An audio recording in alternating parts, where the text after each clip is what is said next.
Benji, and welcome to Dice vs Cards. Today we're looking at Hostage Negotiator, a one-to-one player, wait, that means solo, right? Yep. Yeah, solitaire or on your lonesome game of hand management, because you need to be picking the right cards for you at the right time to optimise your strategy. And dice rolling, because more often than not, luck is the one that's going to be deciding your fate.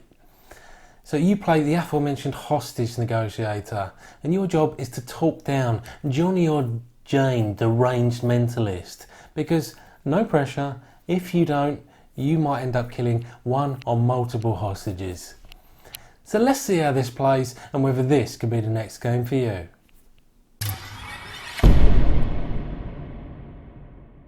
So the object of the game, and you guessed it, is to save these little yellow wooden meeples that represent the hostages.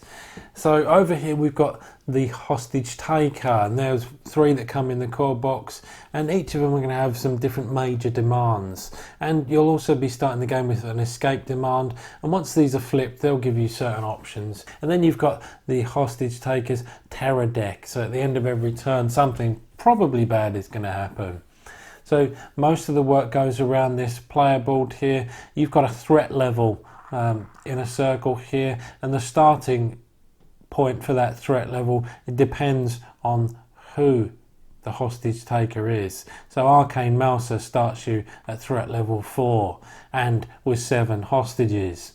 You'll also have conversation points that you're going to gain in order to spend and gain further cards to allow your negotiating skills to improve and for you to roll more dice to try and help that threat level up and help negotiate the release of hostages. So you start off with 6 zero costing conversation cards, and those are the ones you're going to be using on your first turn. So that pretty much sums up the setup.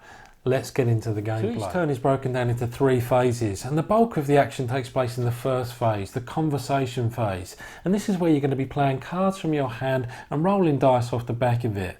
There's some fluff text in there that shows you thematically what you're doing, but really each time you play a card, you're going to roll a number of dice dependent on what threat level you're at. So this whole middle ground you're going to be rolling 2 dice, and then you're going to apply an effect based on the number of successes you get.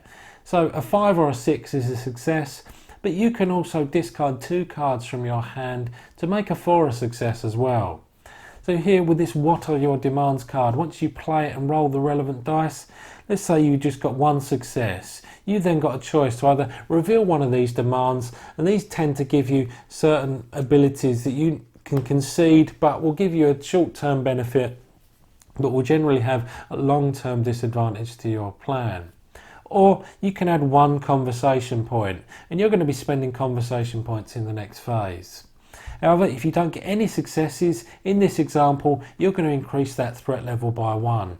So you'll see the more you do that, the more you're going to be prone to having hostages killed or getting access to less dice, but the more you can bring that number down, you're going to be rolling more dice. You then move to the conversation phase, and this is where you take any conversation points you've got and buy cards from the available area. So the cost is in the bottom right hand corner, and as you'd expect, the more conversation points you spend on a card, the higher potential rewards you'll get, but there's some great risks that go with buying those cards as well. Then once you've bought any cards you want, you add them to your hand, and then to finally end the turn, you're going to draw the top card of the terror deck. And as you'd expect from the name of the deck, not many good things are going to happen from drawing these cards. So you just follow out the instructions accordingly, and that then ends the turn. So the crux of the game is that you're trying to rescue hostages, and you do this sometimes by referring to successes and rewards on conversation cards, but you also do that for every time you decrease your threat when you're at the starting threat level here. And on the flip side, bad things happen when you're on the K for, I would imagine, kill part of the threat dial, and you add 1 more threat.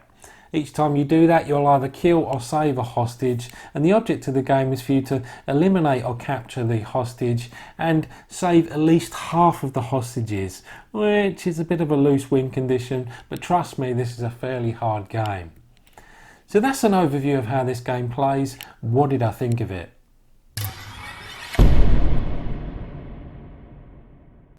So who is this for? Well, it's a light to medium weight game, and if you like the idea or the sound of that sort of tense game of brinksmanship between you and the hostage taker, where you cannot help but get some sweaty palms, or you just want to play God with some wooden meeples, then there might be something here for you. So you might want to consider this if you liked Deep Space D6, published by Tau Leader Games, or The Lost Expedition, published by Osprey Games. So the market for solo games like this isn't huge, but those two probably have the least degrees of separation to this. So in terms of gameplay, well, when you're talking about a solo-only game, you have to judge it somewhat differently because there's no player interaction and player scaling isn't an issue whatsoever. So really it just boils down to two main things, that being mechanics and theme. And we'll talk about theme a little bit later. So mechanically, I'm pleased to say we've got a really great game on our hands here. The way they represented a hostage-taking situation in this portable size box is very well done indeed. The way you're having to constantly juggle the threat level and the conversation points you've got available to you makes for a really tense and difficult game to master.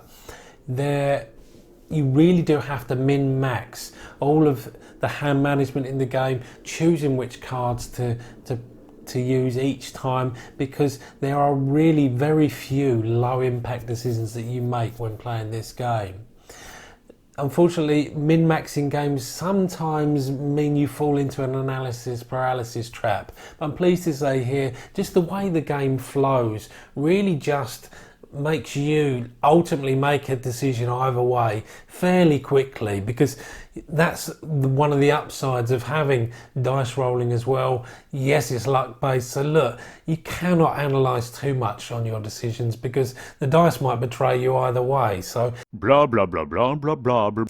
When you're on top as well, it's generally thrilling. You feel like you're on top of the hostage negotiator, the hostage taker. You're rolling loads of dice. You think that nothing can go wrong at any time. Yes, a terror card can flip the script if you like, but it is generally thrilling. Thinking, yep, I'm getting this. I'm going to negotiate all these hostages out. And it's also genuinely tense when the threat level gets to that red section where you're only rolling one dice. But this is where we move slightly towards the more negative parts of the gameplay and really also place some caveats to the things I've said already. So this is a very flip-sided, lopsided game, if you like. If the threat level is in a good place, you're almost winning more all the time. But when things start to go hairy and your back's against the wall, there's only so much you can do to mitigate that. I really don't enjoy the discarding two cards just to allow a 4-up on the dice to be a success as well. The cards are so important as a resource. Giving them up is rarely worth it. So honestly, if I was designing this game, people like rolling dice. Don't, when the threat level is at red, take dice away. Just decrease or increase the chances of success. That would have been a better way for me to make what is a very challenging game a fair game as well, and mitigate some of those dice rolling issues. We then move to the look and feel and theme of the game, and I'm pleased to say here the game gets 2 thumbs up. Component and production quality is of a really high standard, and then thematically I can't ask for more from this small package. The way the mechanics really do put you in that sense of a hostage negotiation, and the cards themselves only add to this. Yes, I could have enjoyed text fluff being different on every single conversation card in the game, but really that's a small issue in what is a largely thematic game. So with all that being said, Dice vs Cards is going to give a final score of 7 out of 10. This is a game that's not without its weaknesses, but it's one I would highly recommend to anyone that likes this type of game. So that's it from me. I'll see you next time. Hey John, why don't we sit down and talk about this over a mocha chocolata? Yeah?